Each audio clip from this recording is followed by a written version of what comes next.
Look, our kid is so adorable. Looks just like me, huh? We've got another one on the way too.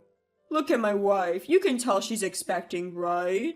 But man, it must be miserable being barren and useless, huh? Breaking up with a dud like you was the best decision I ever made. With a voice loud enough to echo through the mall, my ex-husband Scott belittled me with words like defective, barren, useless, boasting about his fertile, superior new wife. Although I received sympathetic glances from those around us, at that moment I couldn't care less. With a sigh, I started to share a major fact he was unaware of. Don't you know? My name is Alyssa. I'm a 34-year-old housewife. Scott, my ex-husband, is a 36-year-old office worker, 2 years older than me. I met Scott at a social gathering through mutual friends. Scott is very outgoing, the complete opposite of me. Scott was the one who reached out to me, who was being shy at the gathering. At first, I could only have awkward conversations, and I was always in the corner. But thanks to Scott's outgoing personality, I was easily welcomed into the group. You should have more confidence in yourself, Alyssa. It's a waste. You're so cute, he would say, casually walking beside me on our way home from drinking parties. I started to have a soft spot for Scott, who was upfront but somehow adorable. Afterwards, we started to see each other more. Our relationship progressed, and we ended up living together and getting married. Loved by my kind husband, our married life was smooth sailing. But even though we were a close couple, we were not able to have children. Therefore, we, who both wanted a child, decided to undergo fertility treatment. Or rather, I decided to undergo fertility treatment. Scott was really kind. He was supportive throughout my fertility treatment. It's okay, I'm here. Even if we can't have children, I'll always be by your side, Alyssa. Scott, I'm sorry. It's not your fault, Alyssa. You don't have to bear it all by yourself. Let's take our time. At this point, I didn't even think, why just me? And was simply filled with guilt. 3 years had passed since we started the fertility treatment, but there was no sign of us having children. Initially, kind Scott started subtly showing his irritation about not having children. One day, when I told Scott about my cycle and tried to initiate having sex, he said, "I'm tired," and turned his back to me and fell asleep. Since then, he has been making excuses and turning me away. Without even trying, we could not even confirm whether we could get pregnant. And we were facing a crisis in our relationship even before I could get pregnant. Our conversations as a couple also gradually decreased. But Scott started a conversation with me in a cheerful tone for the first time in a long time. I saw my colleague's child the other day, and he was so cute. Whether he knew my feelings or not, he started talking about his colleague's child. Oh, really? I wonder when I can see my own child. Scott would make sarcastic remarks and blame me like a mother-in-law. Yeah, but recently we haven't been doing anything, so I don't think I have any better chance of conceiving.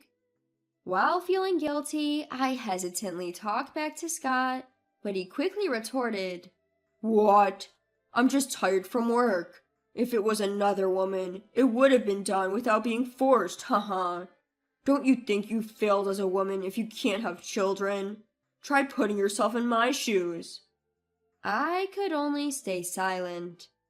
My heart started to break little by little, and I became afraid to even talk to Scott. A week later, I finished the examination and treatment at the hospital as usual and went home. I decided that this was the last, and when Scott came home, I spoke to him. "Can I talk to you for a moment?" "What's up?" "The doctor at the hospital said it would be good if you also got checked. So would you like to go together?" "What? You think there's a problem with me? There's no way. But I heard that there aren't many husbands who never get tested, so can you do it? Even when I muster up my courage and ask again. Are you kidding me? I've been dealing with you who lacks charm as a woman. What more cooperation do you need? Trying to blame me because you can't have children. You're the worst. I just want my own child. It doesn't have to be with you. Do you get it? Scott criticized me as if saying that I, who cannot have a child, am useless. As a wife, as a woman, I was deemed as a failure. I was at a loss for words from the shock.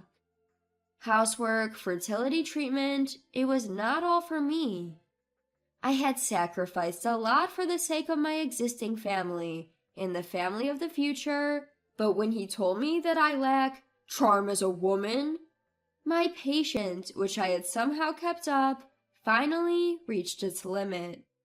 A few days later, Scott casually revealed that he was actually cheating on me. The other girl is pregnant, and to be honest, there's nothing happening with you, so I'll go with her. Moreover, it seems that his mistress was a college student and she was pregnant. Any man would choose to be with a partner that can bear his child. Without any shame and rather speaking down to me, it was frankly infuriating. But thinking back to those words, it felt like he was declaring his affair. And somehow it made sense. So I easily signed the divorce papers that Scott had filled out on the table and submitted it to the city hall the next day. The divorce was due to infidelity, so I could have claimed damages, but I was still not satisfied with the child issue. I consulted with a lawyer and arranged not to claim damages in exchange for Scott undergoing a fertility test, and decided on getting back at him. A few days later, I reported my decision to my parents at home.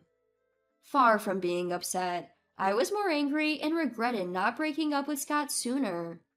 My time with him was a waste, and my friends encouraged me to make a fresh start. 2 years after the divorce, I ran into my ex-husband, Scott, while shopping at a mall. Scott was with his new wife, a former college student, and their child. Our homes weren't too far apart, and since we live in the countryside, it was expected that we might bump into each other at the mall. Oh, long time no see. You still doing all right? Hi. Scott greeted me with a smirk and a condescending attitude, unbecoming of a man who had run off on his wife. Look, our kid is so adorable. Looks just like me, huh? We've got another one on the way, too. Look at my wife. You can tell she's expecting, right? But man, it must be miserable being barren and useless, huh? Breaking up with a dud like you was the best decision I ever made. Scott proudly bragged about his fertile wife and loudly insulted me, calling me defective, childless, and a failure. His voice echoed throughout the mall. Despite the sympathetic looks from those around us, I didn't care. As I let out a sigh, I began to reveal a critical fact to my ex-husband, as a form of revenge. Well, it's nice that you remarried a wonderful woman and even have a child. Your wife may be competent, but what about you, sir? What? What are you talking about?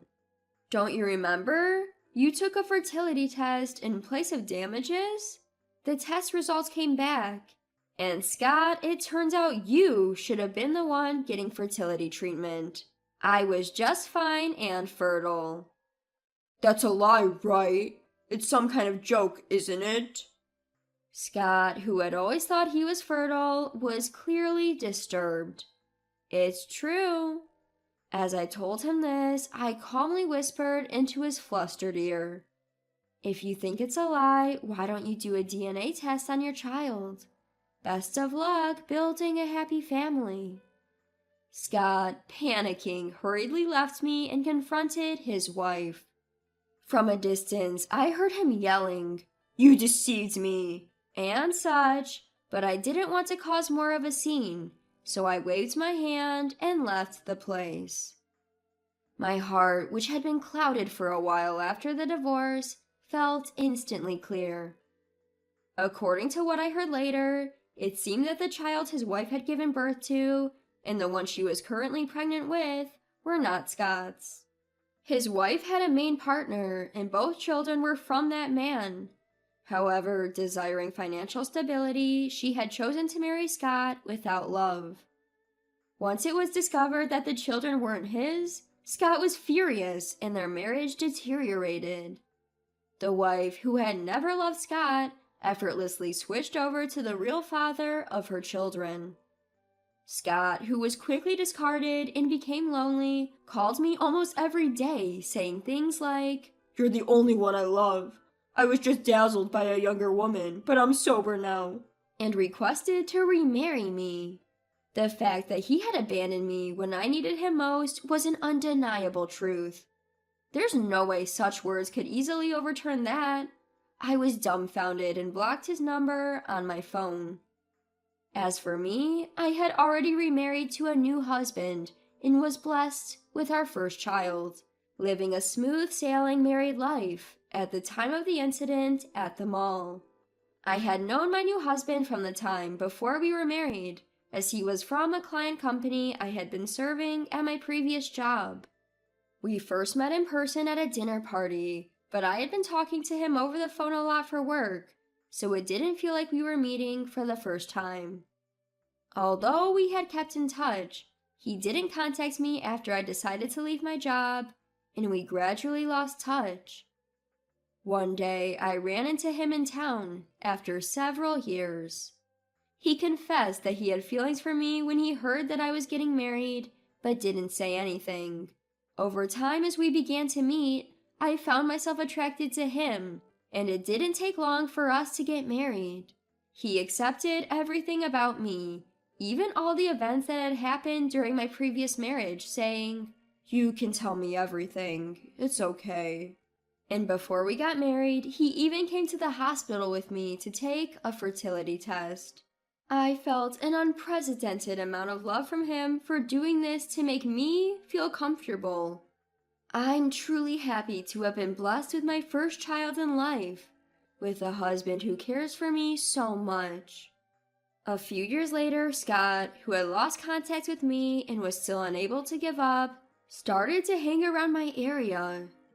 Just as I was about to take our child, who had just started walking out to the park, I spotted Scott. "No way." He was dumbfounded at the sight of our child.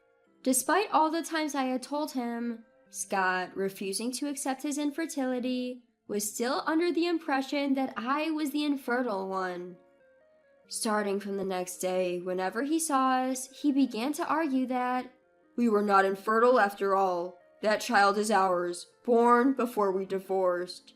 Of course, there's no way that could be true. Considering the child's age, he is undoubtedly the child I had with my new husband.